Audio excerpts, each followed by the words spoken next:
Baik, pemirsa yang ada di rumah, tentunya pembahasan tadi sempat disinggung berkaitan dengan 2 poin untuk siapa saja sih rahmat dan barokah bisa didapatkan. Dan, sekilas tadi salah satu poinnya adalah tentang seseorang yang mengetahui situasi dan kondisi. Nah, untuk kita yang mengetahui situasi dan kondisi mungkin bisa masuk kategori yang mendapatkan rahmat dan barokah. Tapi bagaimana kalau kasusnya bukan tidak mengenali situasi dan kondisi, malah mengompori, Pak. Wah, langsung dalam situasi keruh malah memperkeruh suasana, itu otomatis dia tidak mendapatkan rahmat dan barokah atau bagaimana? Sebetulnya itu kebiasaan orang itu ada juga ya yang senangnya ngompori Iya. orang gitu. Ini situasi sedang marah gitu kan, Mhm. malah dikompori, iya iya. Nah itu Mhm. udah karakter ya Neng ya. Iya, karakter. Nah orang yang selalu mengompori itu sama dengan pemarah juga. Iya. Jadi orang pemarah ya itu kan dilarang dalam Al-Quran, wal Mhm. kazimin al ghaiz itu kan, orang Mhm. yang bisa menahan emosi itu orang yang paling jago kan Jago. gitu. Mhm. Tapi yang orang yang selalu tidak bisa menahan emosi berarti orang yang paling lemah kan gitu. Mhm. Termasuk orang yang mengompori orang yang sedang marah malah, nah itulah itu orang celaka. Mhm. Nah orang celaka makanya bagi siapa yang wa'aropa jamanuhu tadi ya, siapakah yang tahu situasi dan kondisi, oh ini sedang marah jangan dikompori gitu kan. Iya. Insya Allah itu akan ditutup rahmat bagi siapa yang pemarah, itu Mhm. kan tertutup ya. Kemudian bagi siapa yang apalagi yang suka mengompori orang, Mhm. itu sama dengan orang-orang munafik ya. Mhm. Kan orang-orang munafik itu lain di mulut lain di hati gitu Betul kan. sekali. Kenapa? Dari anna imanuhum, iman mereka itu bilisanihim wala Mhm. fi qulubihim, dalam lisannya saja tidak dalam hatinya. Sama aja, dia juga ada kemunafikan walaupun dia orang Islam suka ngompor, sama dengan kegolong orang munafik juga. Baik. Nah, Mhm. kemudian yang ketiga sekarang ini setelah diketahui bahwa untuk mendapatkan rahmat Mhm. melalui wa'arafa jamanuhu, yang ketiga adalah man kana yu'minu billahi wal yaumil akhir falyasil rahimahu ya. Falyasil rahimahu artinya ternyata orang akan mendapatkan rahmat dan barokah bagi siapa yang selalu Mhm. menjalankan, mempererat tali silaturahim. Nah Wah. itu luar luar biasa nih. Kenapa? Mhm. Silaturahim itu adalah merupakan suatu kewajiban ya, dalam sebuah ayat, wattaqullaha allazi tasaaluna bihi wal arham. Nah itu kan. Mhm. Nah, wattaqullaha allazi tasaaluna bihi wal arham. Innallaha kana 'alaikumur raqiba. Itu saking wajibnya, dan bagi siapa yang mempererat tali silaturahim itu Allah akan selalu menjaga ya, Mhm. akan selalu dekat, akan selalu mengawasi. Nah, luar biasa. Nah, Allah akan menurunkan rahmat dan barokah bagi siapa yang selalu menjalankan, mempererat tali silaturahim ya, itu akan turun rahmat dan barokah. Mhm. Sebaliknya, bagi siapa saja yang memutuskan tali silaturahim, la'anallahu alaman qat'ur rahmi. Sampaikan melaknat. Melaknat. Jadi Allah itu melaknat bagi siapa orang yang memutuskan tali silaturahim. Mhm. Nah, nggak boleh. Mhm. Bagaimana Pak? Kan saya mah bercinta putus. Nah itu mah urusannya lain anak muda ya. Nah, sama aja itu juga yang memutuskan silaturahim. Ya kalau bercinta putus gak apa-apa, tapi jangan memutuskan silaturahim gitu kan. Nah, Baik, Pak. bercinta boleh gitu kan, Mhm. tapi jangan sampai memutuskan silaturahim. Nanti kita jangan sampai memutuskan silaturahim begini. Kita udah putus nih, Mhm. cinta. Selalu ngobrol, tanya, gimana pacar kamu sekarang? Kabarnya?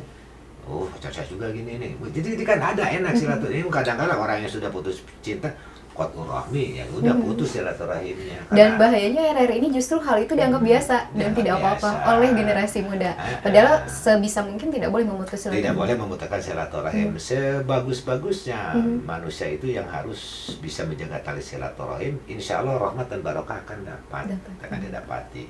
Tadi putus cinta jangan sampai silaturahim putus. Qat'ur rahim itu akan dapat rahmat ya, apalagi nuansa istilahnya pacaran anak muda di bernuansa Islam itu kan ala Rasulullah itu sampaikan, itu bagus sekali ya. Banyak seperti syair-syair itu kan boleh-boleh saja, tapi yang Islami lah, yang Tetap mengetahui Islami, batasan. ada batasan itu yang ketiga. Jadi orang yang ingin mendapatkan rahmat dan barokah itu harus selalu menjalin tali silaturahim, jangan sampai memutuskan tali silaturahim. Nah, Untuk yang keempat, yang berikutnya. keempat, ternyata di dalam sholat ya Neng ya, kita selalu memohon kepada Allah dalam surat Fatihah yang selalu dibaca. Ihdinas siratal mustaqim. Allah, semoga Allah memberikan petunjuk. Berilah ya jalan yang lurus, yaitu jalan agama Islam, istiqomah. Nah, berarti yang keempat ya. Yang keempat itu orang akan mendapatkan rahmat dan barokah.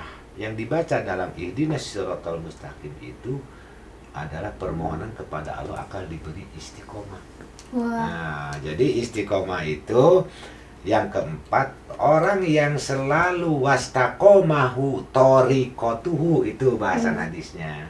Artinya yang selalu lurus, wastaqomahu toriqotuhu, di jalannya istiqomah dalam segala hal berbuat kebajikan, itu akan diberikan rahmat dan barokah. Kan banyak Neng yang pagi-pagi dia bersyukur karena dapat nikmat, usaha berjalan, sore-sorenya dia kupur karena tidak ada banyak gitu kan, jadi kupur nikmat. Makanya ya jangan sampai lah, walaupun ada keterangan la in syakartum la azidannakum wa la in kafartum in azabi lasadid, itu sudah kena adat naudzubillah. Nah, kebanyakan orang begitu, tapi secara tidak sadar kadang-kadang pagi kupur, dia sadar, sorenya beriman, ada gitu kan. Nah, itu kebiasaan orang-orang yang selalu meragukan tentang agama, sehingga keluar keraguan. Jangan ragu. Kita dalam beribadah itu harus betul-betul istiqomah dan yakin. Wa'bud rabbaka hatta ya'tiyakal, yakin, harus seyakin-yakinnya ya, jangan istilah ragu. Wa man syakka fi syai'in faqad kufrun. Ragu akan segala sesuatu jadi kufur. Itu kenapa nih Allah, saya udah berusaha tapi kenapa tidak menghasilkan, benci apa? Itu ada keraguan ya nih. Tetapi istiqomah, ya Allah, kan Allah memberikan rezeki.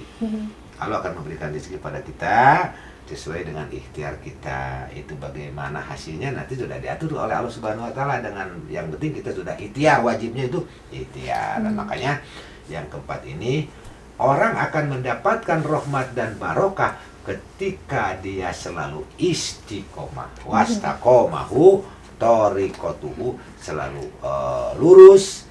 Kalau istilah Sunda panceng, jejem istilahnya ya.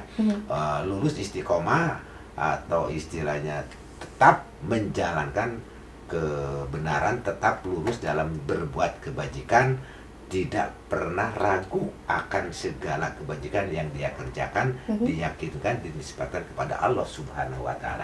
Baik, luar biasa sekali 4 poin yang sudah dibahas. Ada 1 poin yang belum kita bahas lagi, tentunya di jeda pariwara kita akan membahas, dan ada pertanyaan berikutnya yang sudah masuk di edisi kali ini dan akan disampaikan kepada Pak Ustadz.